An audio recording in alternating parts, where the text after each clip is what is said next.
Why is the actual poster ass? We're gonna go over today some of the comments and some of the things that people have been saying. Tyler the Creator, Lana Del Rey, Doja Cat, and No Doubt as the 4 headliners. It almost doesn't matter what the lineup is. Yes, it matters because you want to see certain artists and you want to have good moments and experience just some of your favorite music, but also it's like the experience is so magical and different at this festival. It's just, I don't know what it is about those polo fields. I've met so many people from all over the world. Why is the actual poster ass? I don't mean the lineup, the actual poster. Yeah, when the lineup dropped, I was like, wait, what? Like, it looked desaturated.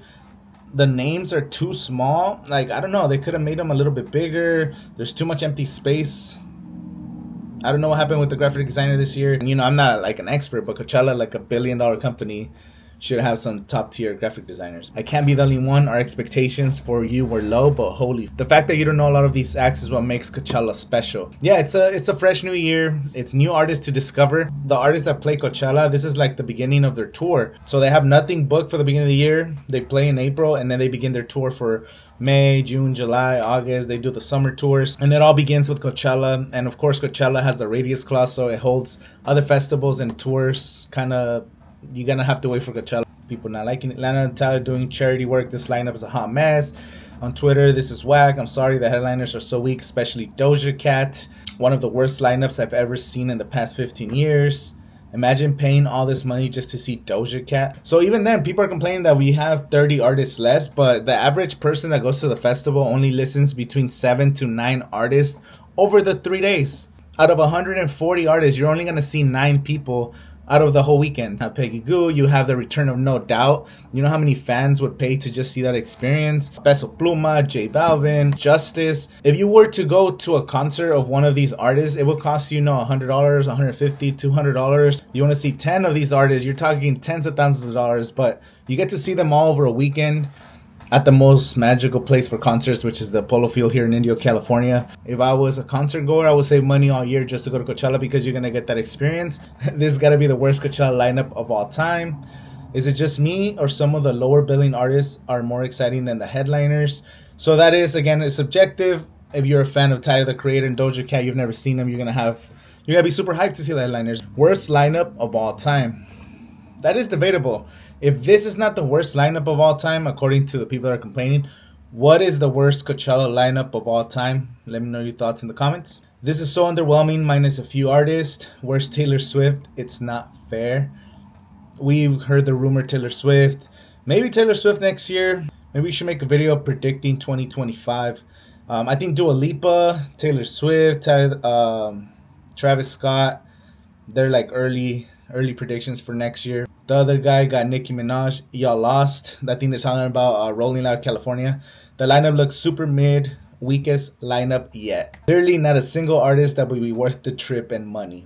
Doja Cat as a Sunday headliner is trash. The spot is usually for a titan in the music industry or a huge legacy act. And again, there's people that are at the Yuma during the headliners. Like, these people are having the time of their life at the Yuma, the Do Lab. Tens of thousands of people that go to the festival for the other artists. Headliners are dog water booty juice.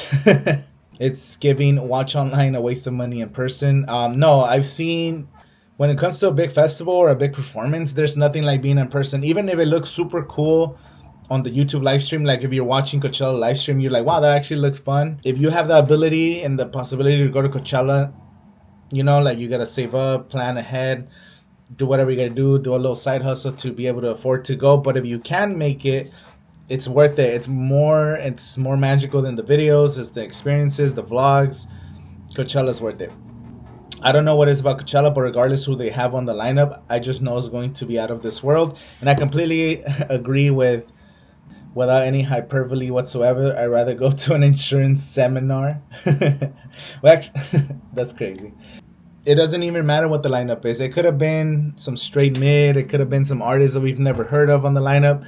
That production, we have world-class production at these stages. Like, these companies are trying out and delivering some of the most insane visuals, the insane sound, the way they architect everything in this festival to look a certain way for drone shots, for people taking pictures with phones. They actually take into account that people are going to be posting on their cell phone, so they actually build some of the lights and the setups to look good on the phone as well as in person. Like, they think about all these things to make us have the best possible music and arts and just fun experience we could possibly have.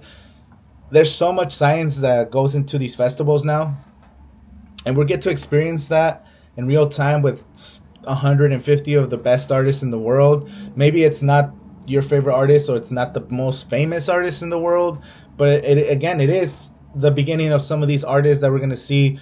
The Weeknd was one of the smallest lines. We had Kendrick Lamar in the past, one of the smallest lines. We've had so many artists go through the roster. Even Tyler, the Creator, started off, like in the middle of the lineup. And then you see them progressing over the next 10, 15 years. And these guys end up being huge.